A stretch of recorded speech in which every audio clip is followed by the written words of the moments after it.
Carlos, un gusto, qué Raúl, gusto. como siempre. Carlos querido, uno de los juristas más importantes de Córdoba. No, por favor. Carlos, así como para arrancar Sí. nomás. Digo, ¿es tan fácil intervenir la justicia de una provincia si no hay motivos? De ninguna manera. Es una de las tareas más difíciles y más excepcionales. Solamente que puede el Poder Judicial ser intervenido y tiene facultades el Ejecutivo para hacerlo, pero en condiciones excepcionalísimas. Por lo que yo entiendo, no existe una monarquía judicial en esa provincia. Hay distintos operadores judiciales que en distintas instancias han confirmado resoluciones que pueden molestar a algún partido político o a algún color político. De todas maneras, creo que es hasta disparatado pensar en que todos se han puesto de acuerdo, fiscal, acusador público, titular de la vindicta pública, juez de control, cámara de acusación y tribunal superior para fraguar un material probatorio. No digo que no pueda existir, puede darse, pero es algo así como concebir la idea o imaginar la idea de un punto detenido en el cenit, algo impensado, un mal síntoma, una mala estrategia atacar al acusador, y el acusador en este caso es la justicia. Nos gustará o no nos gustará las decisiones que se adopten, pero por lo que he leído, no el expediente, por lo que se conoce, el periodismo no fabula, habrá algunas imprecisiones. La prueba es contundente. Es contundente contra Milagro Sala. Sí, sí. Pero más allá de contra Milagro Sala, me parece que, a ver, cuando uno toma la determinación, y ayúdame en esta, cuando uno toma la intervención o cuando el legislador, que tiene la potestad justamente de legislar y tomar determinadas atribuciones, cuando toma la decisión de intervenir, cuando no solamente hay un caso, sino hay varios casos, y cuando son de dominio público que catalogan la vergüenza a la entidad judicial. Y esto no ha pasado. No ha pasado, no ha ocurrido. No ha pasado esto. No ha ocurrido. Y todos sabemos que todo nace y todo termina y todo transita por Milagro Salas. Claro. Bueno. Y en el caso de Debido... y perdón, y quiero agregar algo más. Sí. Hoy debo decir que estoy reconfortado porque luego del cambio de color político encuentro una justicia que ha crecido, ha abandonado el pantalón corto, se ha colocado los pantalones largos, sigue fallando en muchas cosas, pero ¿cuál es el aprendizaje? A sobrevivir a los cambios políticos. Muy bien. Algunos procesos han perdido brío, pero poco a poco se le está demostrando a la sociedad de que continúan.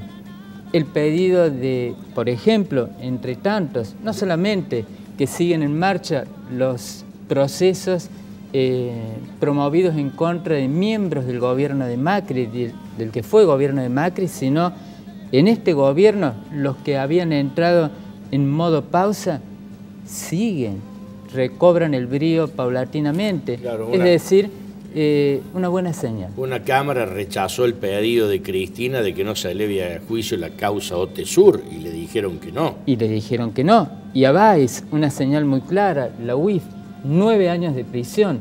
Recordemos que la UIF es algo así como un segundo fiscal, que la prueba es contundente y que todo indica de que es muy probable de que recaiga una condena.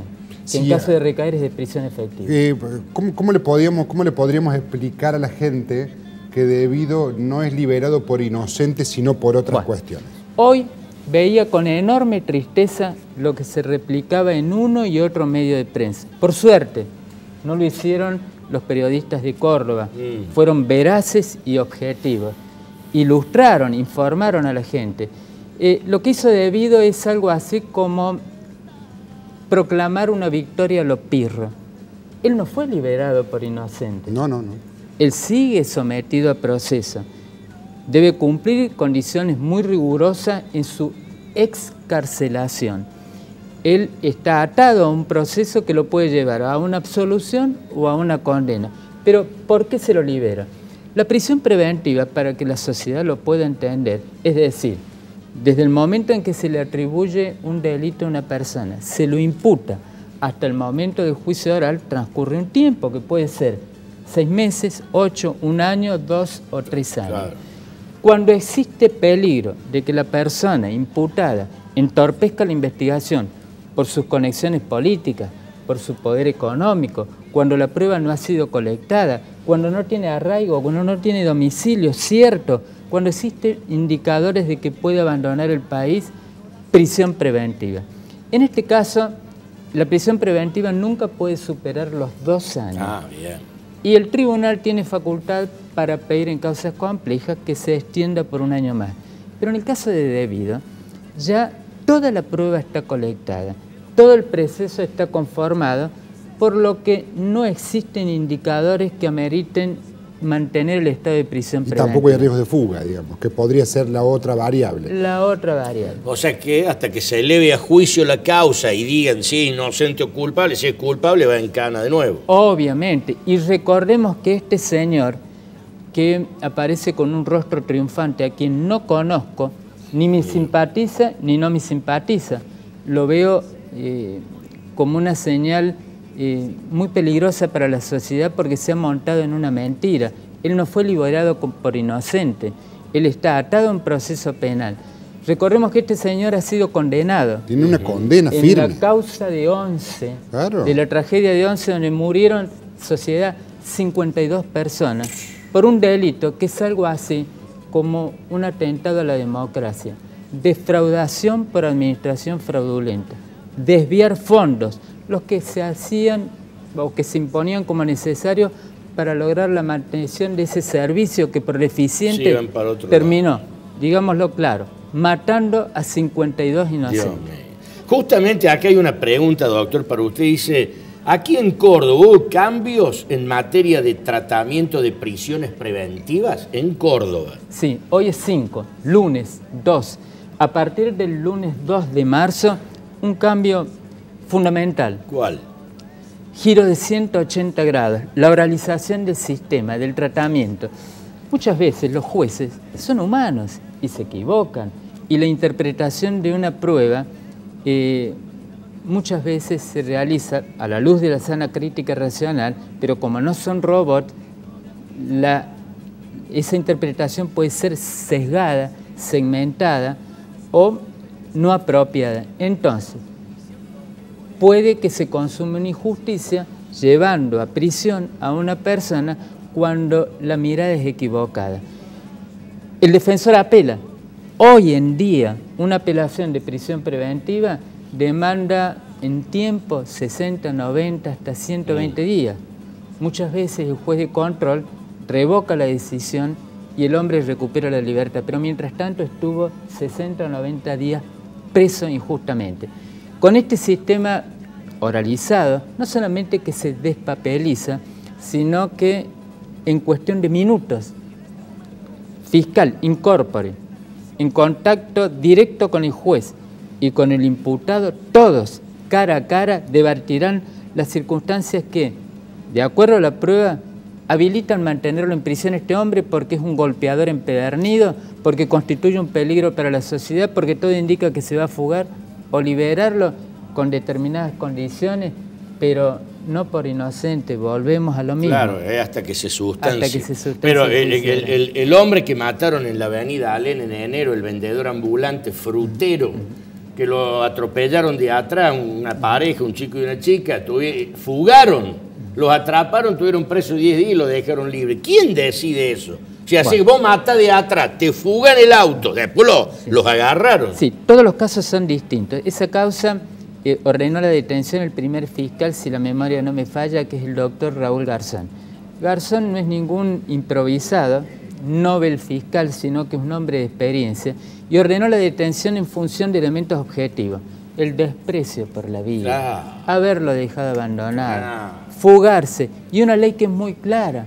En esos casos, la prisión efectiva, pena hasta 6 años, de 3 a 6 años. Yo creo que hubo una mirada equivocada, una mirada genuflexa, que a mi modo de ver, y tengo un criterio muy firme en esto, la justicia no es para castigar, la justicia sanciona una vez que hay pruebas contundentes de que ha intervenido en el hecho, pero siempre buscando la resocialización. Pero la condigna sanción. de acuerdo al enorme daño que se ha hecho. Tremendo. Fundamental. Una pregunta que nos han hecho muchos televidentes, doctor, dice: la resolución de la jueza que rechaza el amparo colectivo promovido en favor de los jubilados contra el decreto que suspende la fórmula de movilidad jubilatoria. ¿Por qué le rechazaron que no podían ir todos juntos a hacer el reclamo? Bueno, la decisión, ¿es legal o ilegal? Es legal, pero no es justa.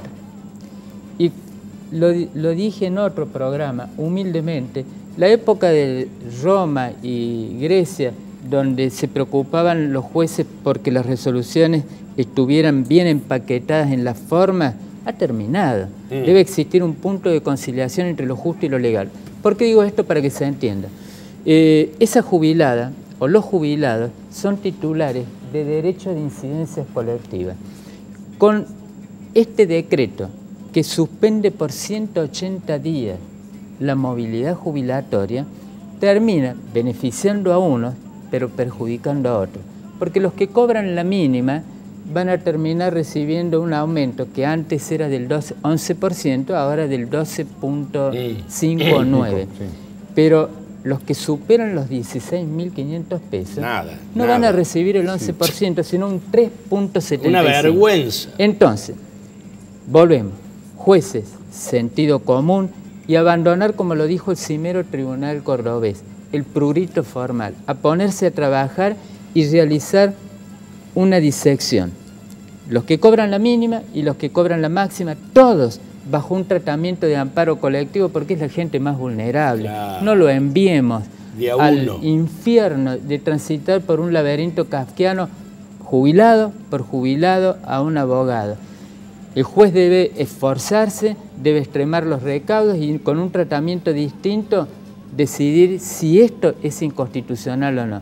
Esta es la mirada, esta es la opinión muy personal. Creo que es una decisión más política que jurídica. Sáqueme una duda. Estos casos, cuando hay una sentencia, sirven para todos. Después, más allá de que la presentación sea o no colectiva. Me acuerdo del caso Badaro, por ejemplo. Pero hoy salió una jubilada de 67 años, que la Cámara le dio la razón del reclamo que estaba haciendo.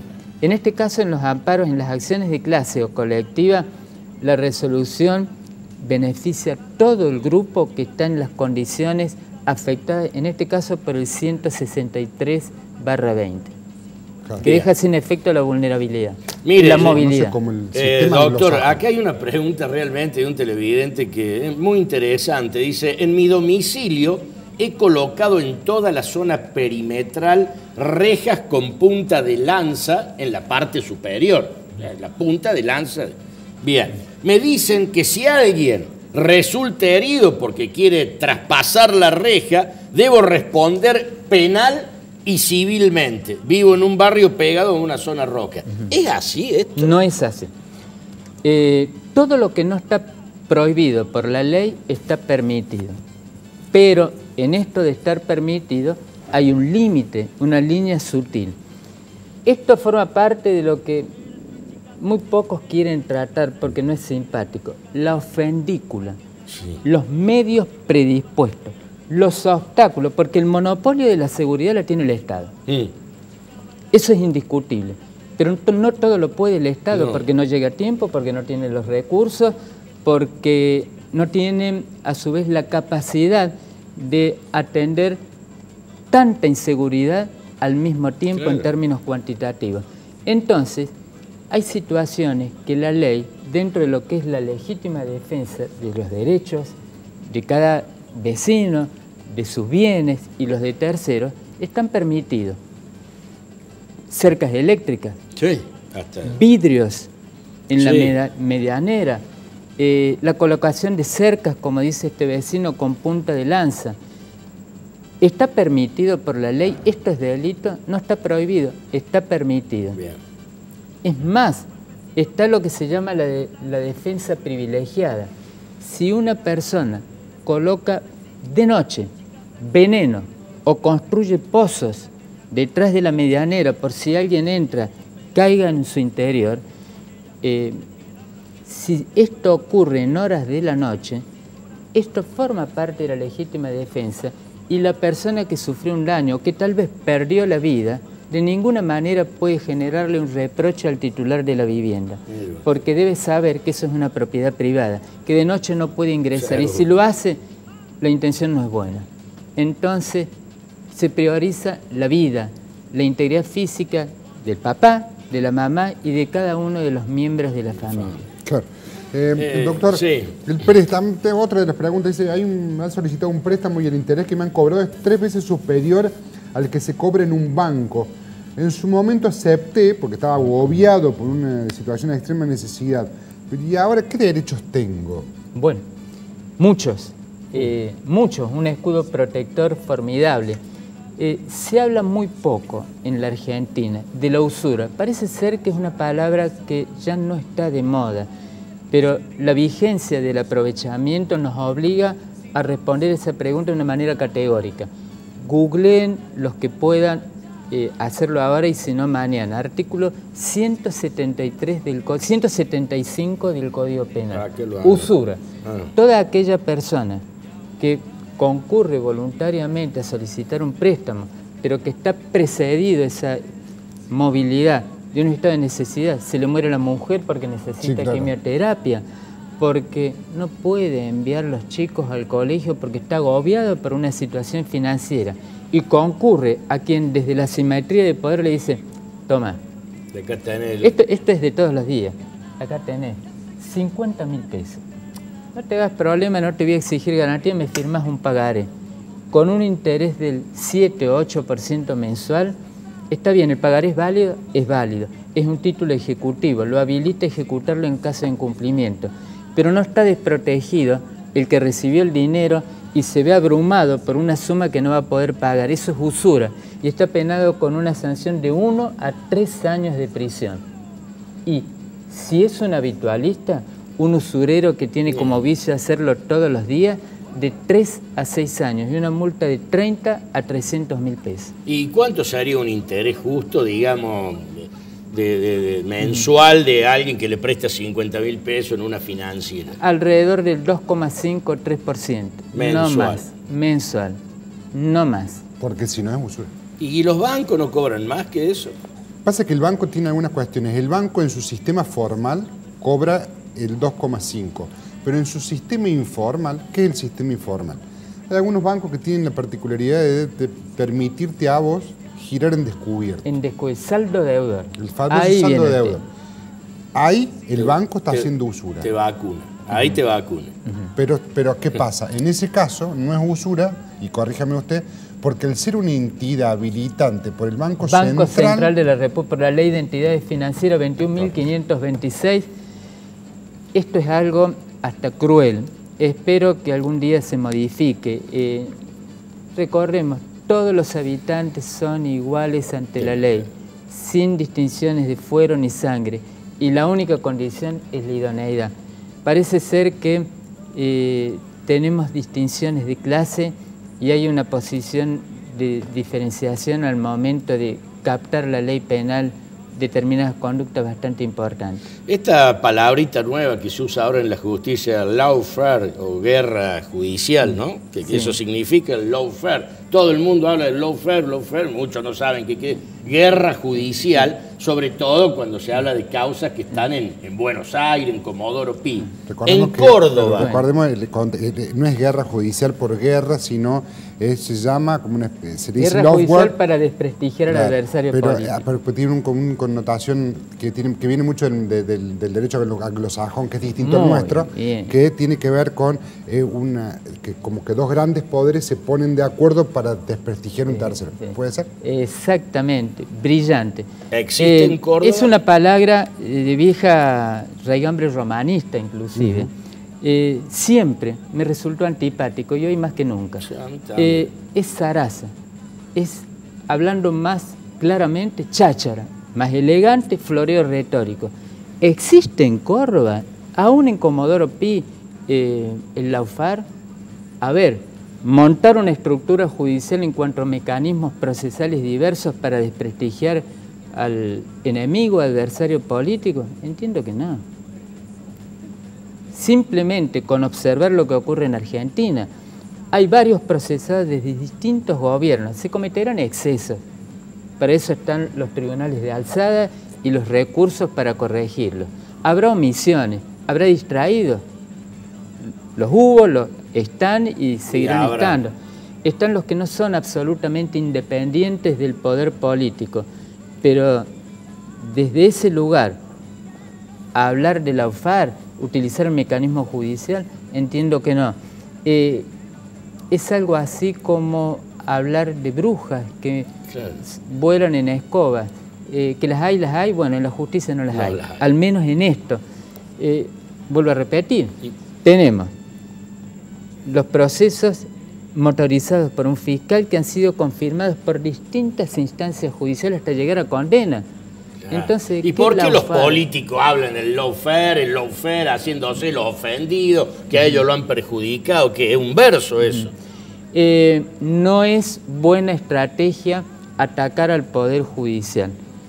Y esta es una forma de atacarlo, porque el ciudadano común, que no es abogado y no entiende cómo funciona el mecanismo judicial, dice cuando escucha esto: la justicia está podrida, la justicia es promiscua, la justicia es permeable.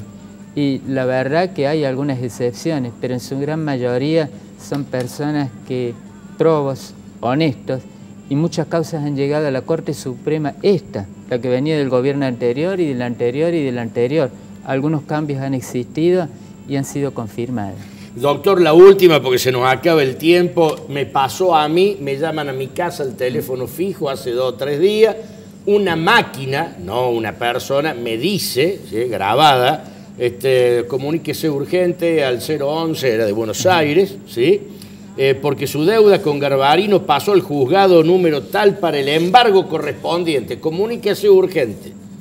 Yo jamás traté con Garbarino, nunca compré en Garbarino, nunca firmé nada. ¿Es una buena forma esta de apurar de algunos estudios jurídicos poniendo una máquina de decir que usted va a ser embargado por algo? Fundamentalmente en los estudios que tienen casa o asiento en Buenos Aires se lo utiliza como estrategia. Es un apriete legal, es totalmente incorrecto, improcedente. Un recordatorio está bien, pero me han venido quejas de personas que se ven abrumadas, hora de la siesta, hora de la madrugada, hora de la noche. 1, 2, 3, 4, 5 veces por día. Pasa a ser casi una coacción, porque genera molestia familiar, irritación y hasta altera la calidad de vida. Me parece inapropiado, me parece no ético, no es la forma. Un recordatorio está bien. Un segundo, en caso de que corresponda, me parece también. Cuando se supera ese límite pasa... Pero aparte me parece que tienen otros sistemas, o por lo pronto, por lo que yo conozco, tienen otras herramientas, me refiero. Te mandan un aviso, una notificación, señor, póngase el tanto.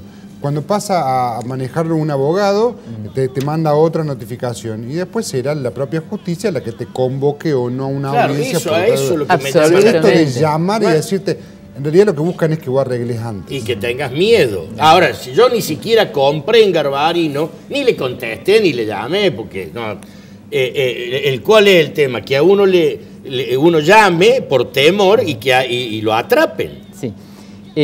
Lo que hay que hacer en esos casos, lo que ocurre es que no es un trámite fácil, hay que recurrir a un abogado que diseñe la carta documento para que, intimando, para que en el término de 24 horas se abstenga de llevar adelante conductas antijurídicas como las que motivaron este tipo de llamado, bajo apercibimiento de promover formal acción de daños y perjuicios sin que esto obstruya la posibilidad de habilitar la vía penal en caso de que fuere. Brillante como sé, qué lindo, ¿qué? ¿Le gustó? ¿Le gustó? Dígame, en su casa lo escuchó atentamente el doctor Nagy. Carlos, bueno, muchas gracias, muchas gracias. ¿Cómo nos enseña cada jueves el doctor, mi querido director? Pausa rapidito y empezamos a leer.